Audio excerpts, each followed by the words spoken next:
Viva Voz, com Vera Magalhães.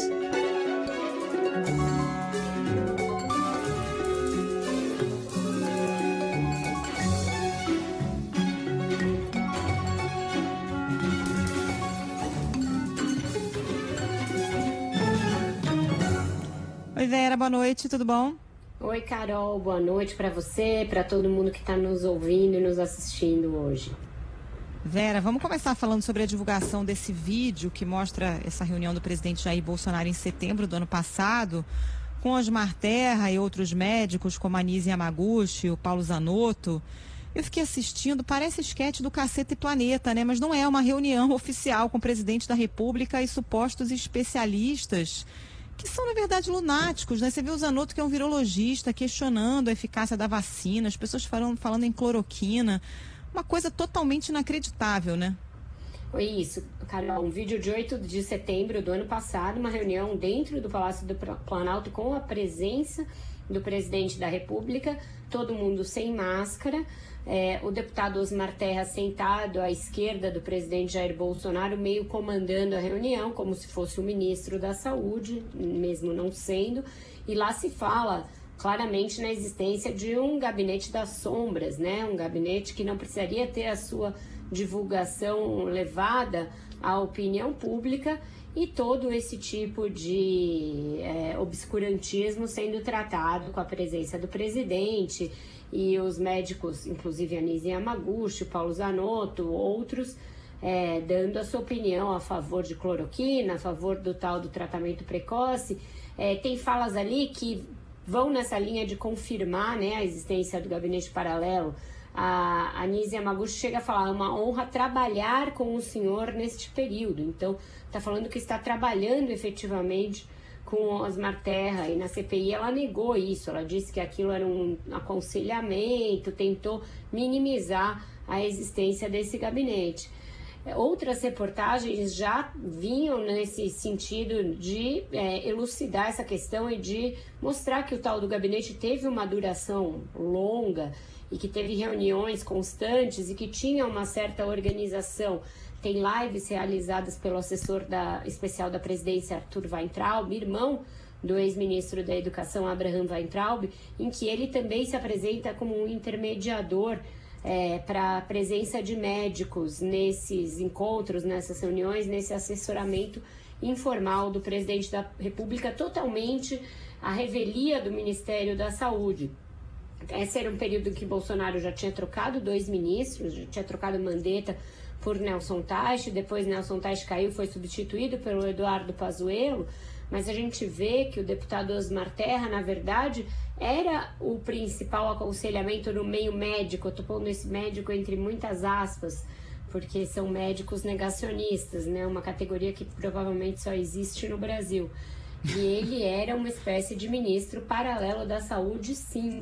Carol, foi dado o Ministério da Saúde ao Pazuello para que fizesse o que o presidente mandava, ele que disse que não conhecia o SUS, não sabia do que se tratava, ele que ali encheu o Ministério da Saúde de militares em outras secretarias, mas o assessoramento, essa doutrina, a doutrina da defesa da cloroquina, do tratamento precoce, etc., vinha dessas cabeças, vinha desse gabinete aí que funcionava fora do Ministério.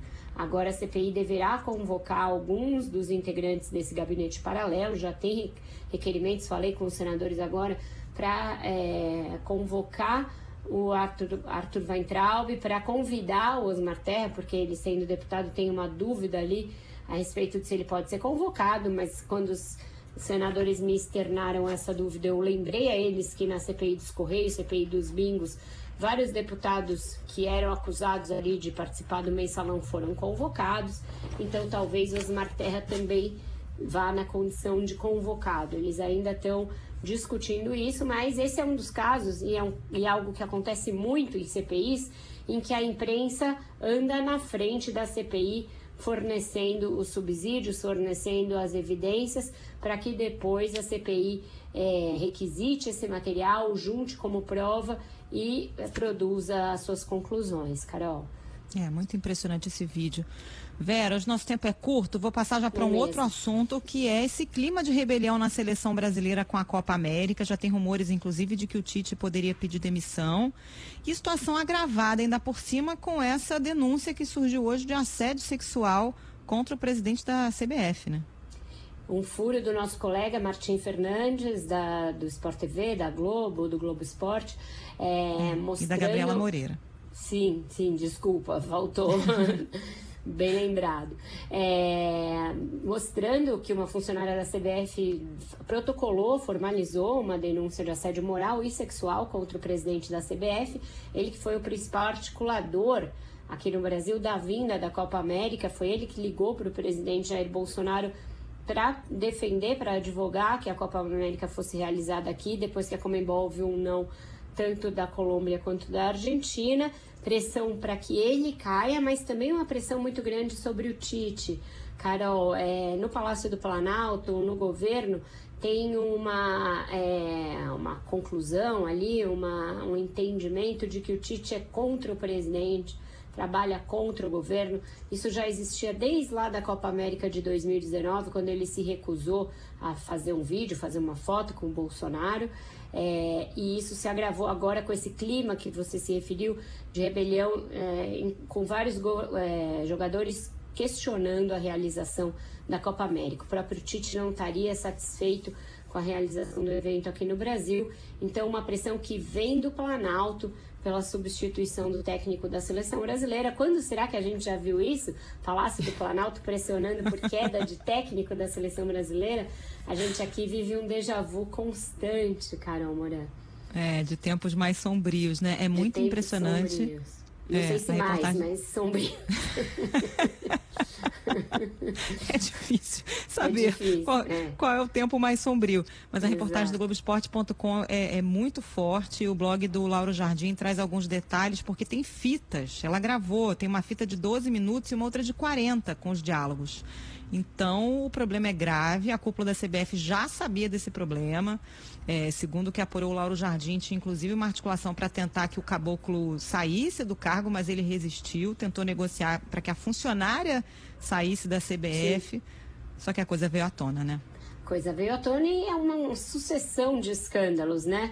Na CBF já teve o Del Nero no comando, o Zé Maria Marim, então é uma entidade que vira e mexe, está frequentando o noticiário dos escândalos. Agora é um escândalo de natureza um pouco diversa dos anteriores, mas é mais um ingrediente de confusão nessa realização da Copa América aqui. Jogadores, inclusive, de outras seleções, Carol, também resistindo à ideia de participar do torneio. Então, a gente pode ver desdobramentos disso ao longo do fim de semana e na semana que vem também, porque o torneio está previsto para começar na outra semana, na semana seguinte. E para a gente fechar, vamos falar de Ricardo Salles. Já tinha se noticiado que o Salles não entregou o celular dele na época da Operação Aquanduba da Polícia Federal.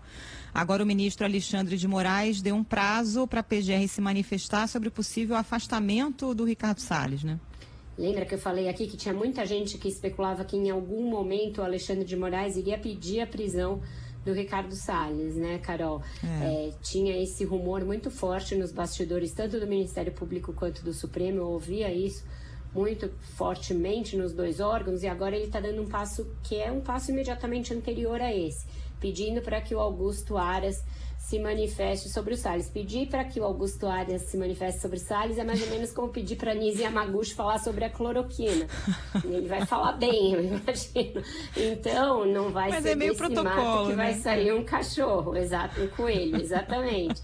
Vamos ver o que ele vai fazer depois dessa manifestação, porque nessa comunicação que foi dada pelo Anselmo Góes em primeira mão no Globo, ele fala ali de obstrução à justiça, com essa decisão de não entregar o celular e de trocar um número no decorrer das investigações. Então, pode ser que ele deu uma liminar, tanto pelo afastamento do Salles, que é algo controverso, o ministro do Supremo afastar ministros de Estado, já foi feito no passado. Eu me lembro, por exemplo, da Carmen Lúcia impedindo a posse da Cristiane Brasil e do Gilmar Mendes impedindo a posse do Lula, mas ainda assim é algo controverso. E também, talvez, pedindo a prisão em flagrante do ministro Ricardo Salles.